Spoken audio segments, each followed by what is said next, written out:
Hello Year 3. Right, welcome to our 5th chapter of the Royal Rabbit of London, The Great Diamond Chase. Again, I've got the class here with me as well. I can't show you them, sorry. They all look very, very tired from all the hard work they've been doing. So, chapter 5. Not long afterwards, an old lady in a wheelchair was being pushed by her nurses down the broad walk of Kensington Gardens. If one looked closely, one might have noticed that, under her hat, the old lady had whiskers and a pink nose. But then, old ladies can sometimes have whiskers and pink noses, can't they? No. And that the two nurses pushing the chair were ill-matched. One was enormous, with bulging muscles under her nurse's uniform, and the other was tiny, with a red eye patch, and both had ears tucked under headscarves. Yes, the trio were, of course, Horatio, in a cunning disguise, being cared for by Zeno the Thumper and Shiloh the Bunkin. Luckily, because it was so early, there were only a few humans in the park, and they were far too busy hurrying through it on their way to work to pay any attention to the strange old lady and her companions. "Quick! Wheel me towards Kensington Palace!" Horatio demanded. "Chop, chop!" Zeno and Shiloh pushed him so fast they were soon speeding down the hill, past the golden gates of Kensington Palace. Suddenly, Horatio shouted, "Slow down! Look! There!"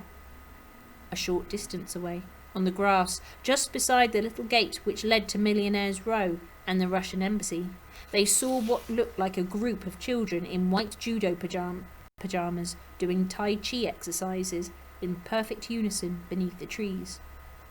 At first, Shiloh thought they were children, but then, as he narrowed his eyes and focused harder, he realised that they weren't humans at all, but a group of minks. "I knew it," muttered Horatio. "They always used to practice here in the park, beneath the trees. After all these years, their habits haven't changed. Push me along. Slowly, I want to get a little closer." "They look like ninnies," commented Zeno, unimpressed. "They might look like that to you, but they're extremely dangerous. Each one is a highly trained killer," Horatio told him sternly. Shiloh couldn't help but agree with Zeno. The minks didn't look as scary as he thought they would. They were performing their exercises with the grace of dancers. "Now let me see," murmured Horatio. Slowly they wheeled the old buck's chair down towards the minks, and as they did so, the Russian animals divided into pairs, and started judo fighting, slicing at each other with a chopping action and throwing one another onto the grass. And here's the picture of them. Horatio in the wheelchair. And show everyone else. And the strange group of companions. 5 pairs, 1 instructor. Yes, 1 judo master, Horatio murmured, almost to himself, scratching his chin thoughtfully. He concentrated on the black-belted instructor, who whispered orders and instantly obeyed.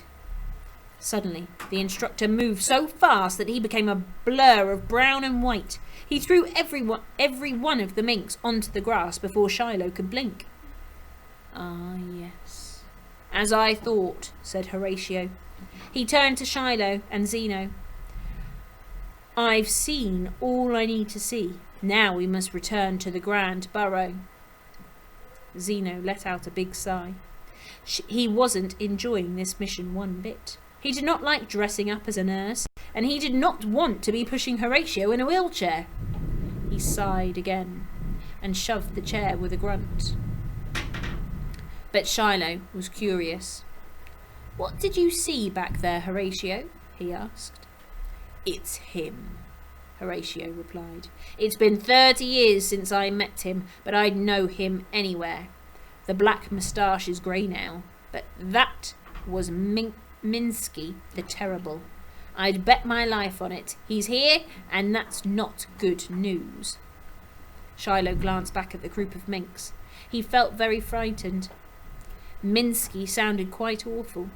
Keen to get away as quickly as possible, Shiloh pushed the wheelchair much too fast, almost spilling Horatio onto the boardwalk as they hurried back to the Grand Burrow. "Easy, Shiloh!" exclaimed Zeno, sensing the bunkins' panic. "No one's going to hurt you while you're with me." As soon as they reported back in the map room, Zeno announced, "Just say the word, Generalissimo, and I will ready the thumpers to storm the embassy. If Minsky the Terrible is here, and he's as fierce as Horatio says he is, then it can mean one thing and one thing only. The Russians have the Siberian diamond." However, Shiloh put his paw on his belly, where his niggle still niggled, and thought, "But do they?" And that's the end of chapter 5 for today. I hope you enjoyed that. Have a fantastic weekend, and I will see you all soon. Take care, stay safe, bye.